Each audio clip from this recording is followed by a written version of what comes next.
Good afternoon, everybody. This is a live briefing on the Nashville tornado that struck late last night, preliminarily rated an EF3 tornado. This radar imagery here, the radar loops that you're seeing cycling back behind me, those are from Radar Omega. It's a new app, new radar technology as well. Definitely check that out. Here you can see that hook echo with the debris ball moving right through downtown Nashville, nearly paralleling I-40 there. This is a long track supercell that we were monitoring on my live briefings up near the McKenzie area in northwestern Tennessee.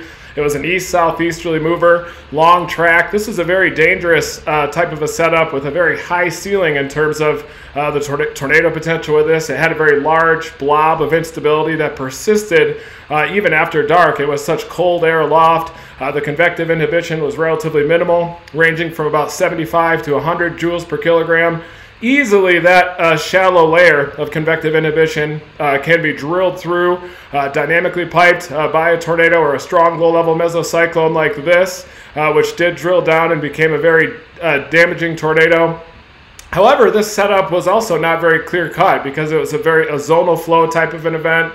The jet streak well preceded a parent storm system that is now closing off over the Baja Peninsula of northern Mexico. And well ahead of that system, even with some slight anticyclonic curvature aloft, there was a jet streak in there that fired clusters of supercells. One cluster in southeastern Missouri that also produced tornadoes, including a couple that were confirmed by 3 different supercells. And then a renegade storm developed in northwestern Tennessee. That was at about 9 or 10 o'clock p.m. It had a well-defined mesocyclone, had a severe thunderstorm warning for a while, and then that became the long-track supercell that moved relatively due east, almost east-southeast into Nashville late last night.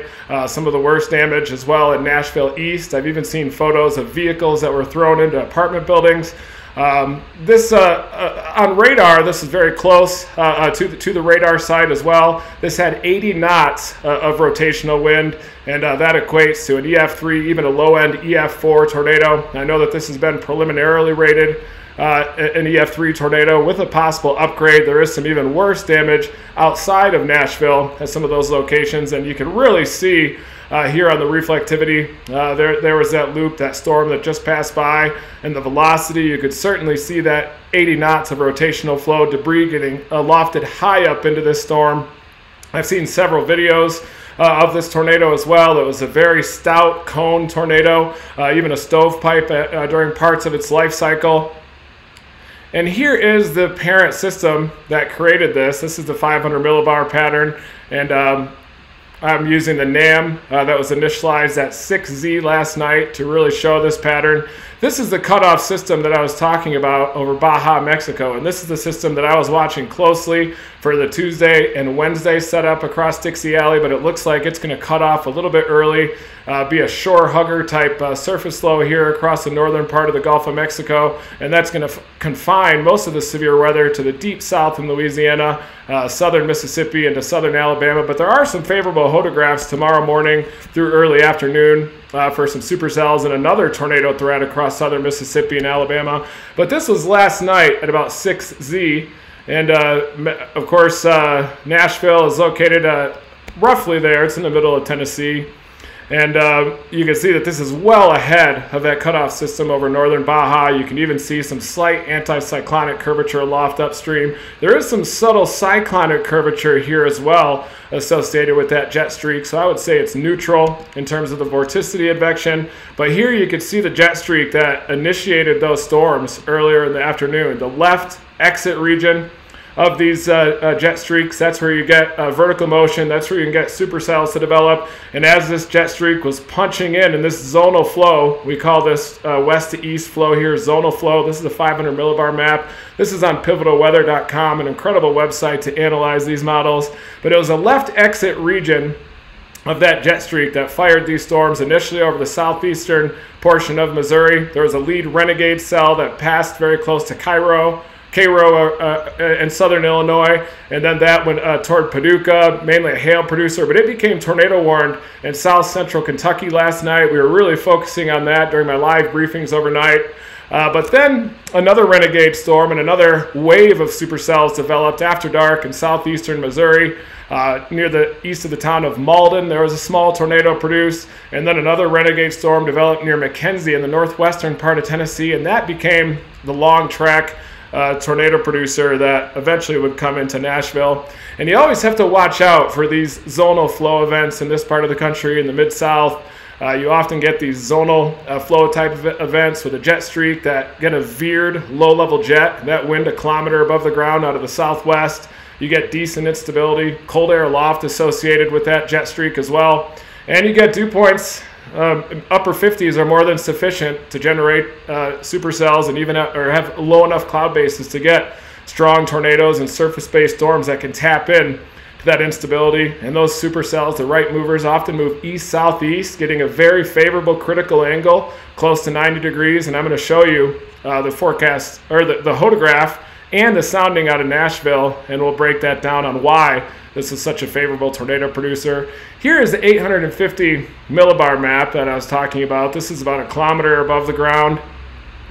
And you can see this very veered low-level jet here associated with that jet streak and that subtle cyclonic curvature aloft. Very subtle. And this low-level jet verified much stronger than many of the models were showing a day or two in advance. But the morning of, you could definitely tell that the low-level jet was going to ramp up. And that low-level jet is out of the west-southwest to east-northeast at about increasing over 50 knots there over Nashville after dark. And so when you have an east-southeasterly storm motion, I'll show you that a 50-knot low-level jet out of the west-southwest can create a more than favorable shear profile to get even strong tornadoes. Zooming in on this just a little bit. Again, this is on the Pivotal Weather website. There you can see that low-level jet, very veered. Normally when you have a veered low-level jet like this, for a normal big trough, you would think that that would be unfavorable because you have more southwest to northeast storm motions ahead of a big trough. But with a zonal flow event like this, with more west to east oriented flow, you get east-southeasterly movers, and those dominant supercells will turn right of the flow. And then if you rotate your Hota around, you can see how this can become very favorable for tornadoes, especially for those east-southeasterly moving supercells. The one that came into Nashville developed up here in northwestern Tennessee and then tracked all the way through the heart of Nashville and just east of there. And I'll show you the tracks.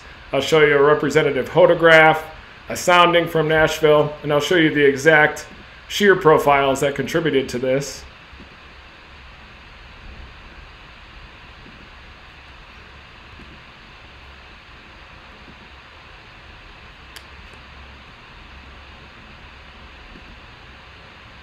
So here is the RAP analyzed CAPE, and this is you can see that supercell. It's in progress right there. I wanted to show the surface-based CAPE, but we'll show that other map in a little bit here. But this is the RAP analyzed CAPE, and you can see this contour right here, surface-based CAPE analyzed at about 1,000 joules per kilogram. You can see that this axis extends into central Tennessee. We were watching that renegade storm in southern Kentucky, and when it finally died out, it's because it ran past this instability axis, outran that, ran into convective inhibition that was dominating southern Kentucky. But then this instability axis got a little bit pinched after dark, but more than sufficient to maintain surface-based supercells well after dark. This is at about 6Z. Actually, this is 8Z radar here. There you can see the supercell that came into Nashville. And you can see that the convective inhibition, which is in light blue, was also relatively minimal, between about 50 and 100 meters or joules per kilogram. And if you get a supercell with a strong low-level mesocyclone, it can easily drill through that SIN. You can also see the surface winds there and that are relatively backed compared to that veered west-southwest to east-northeast oriented low-level jet. Here you've got a south-southwest surface wind at about 10 to 15 knots, and it probably verified a little bit less than that, as we're going to see in the sounding.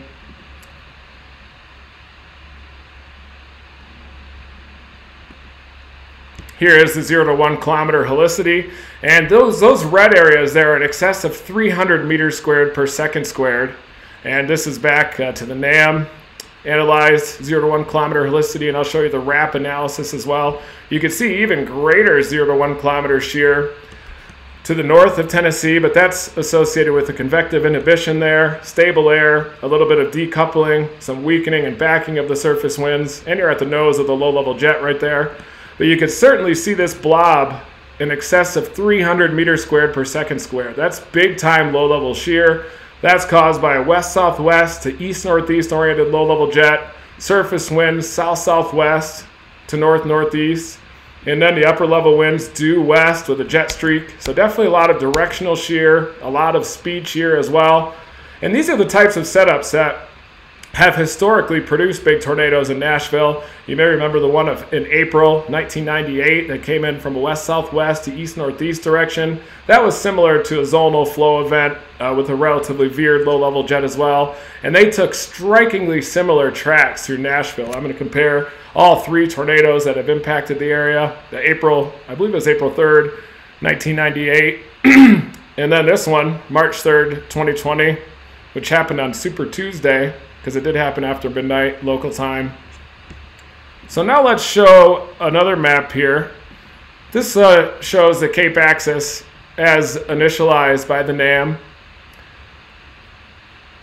And this, normally if you're just focused on Cape for severe weather, many people don't even chase unless the Cape is greater than 3,000 joules per kilogram. I think now people are definitely looking more at low-level wind shear than that instability. But you can see that the instability axis protrudes all the way into central Tennessee, and that blob of greater low-level wind shear in 0 to 1 kilometer helicity was also located on the eastern edge of that instability axis. So this storm initiated in northwestern Tennessee with greater instability, developed a deep mesocyclone, and then was able to drill down through that convective inhibition that was in its wake, but also co-located with that big-time wind shear.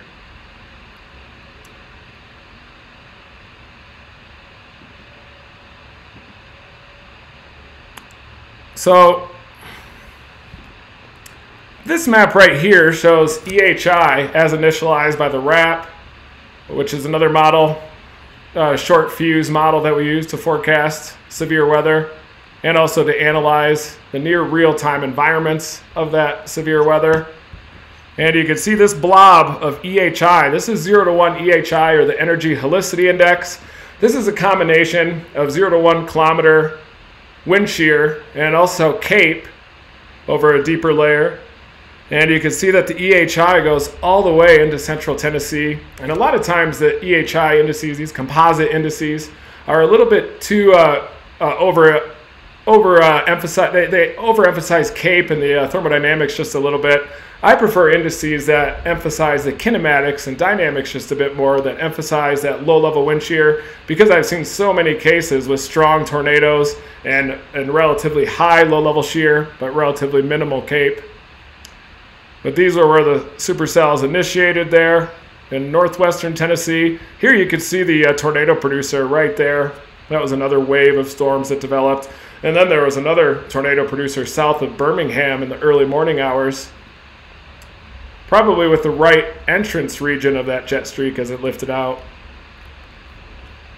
So now we're going to get into soundings and hotographs, of course.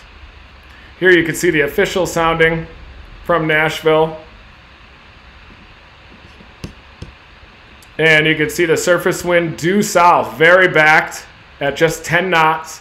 And then just above the ground, the low-level jet. This one is 30 knots out of the west-southwest. Some of the models were showing 50 knots of a low-level jet there out of the west-southwest. This is real data, however, so some of those model initializations may have been over-impacting. Well, actually, this is a 0Z sounding, as you can see here. So by 6Z, that low-level jet increased from 30 knots to 50 knots.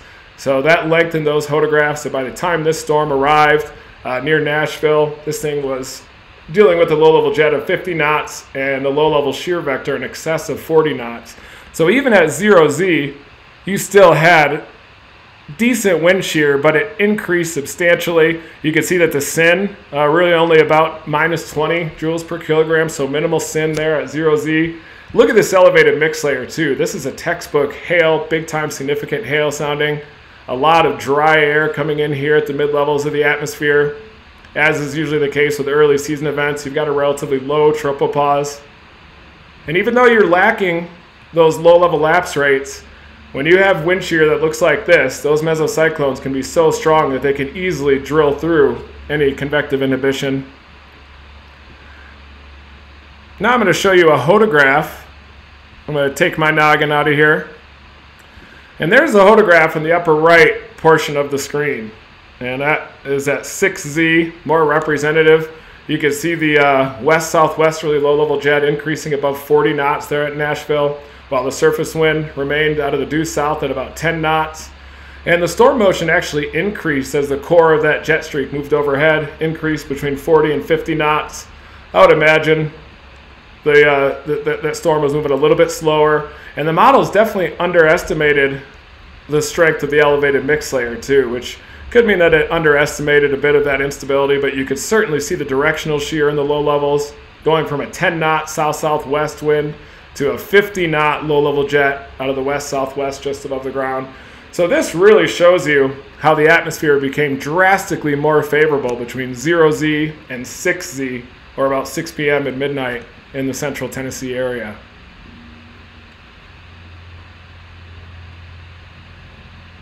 So now I'm going to show you a quick track map comparison. This was posted by the National Weather Service out of Nashville. A lot of hard work went into this map, so you can definitely find it on the Twitter account of National Weather Service Nashville. But the green line, that shows you the track of last night's tornado. Almost due west to east, as you can see in this track map with the green line, a due west to east track. The other tornadoes that impacted Nashville, April 16, 1998, March 14, 1933, a long time ago, those ones are taking a more traditional west-southwest to east-northeast track, whereas this storm was definitely a right mover with the tornado moving almost exactly west to east. I bet that the parent storm was moving just a little bit south of east compared to that, but you can see that this was more of a right mover than these other two storms. I suspect that this tornado is going to get a higher rating as well compared to the one in 1998, which I believe is also rated EF3, and there are another EF2 to the east of Nashville. But I think I could easily see this one becoming the strongest tornado to ever impact Nashville. And the preliminary rating so far is an EF3.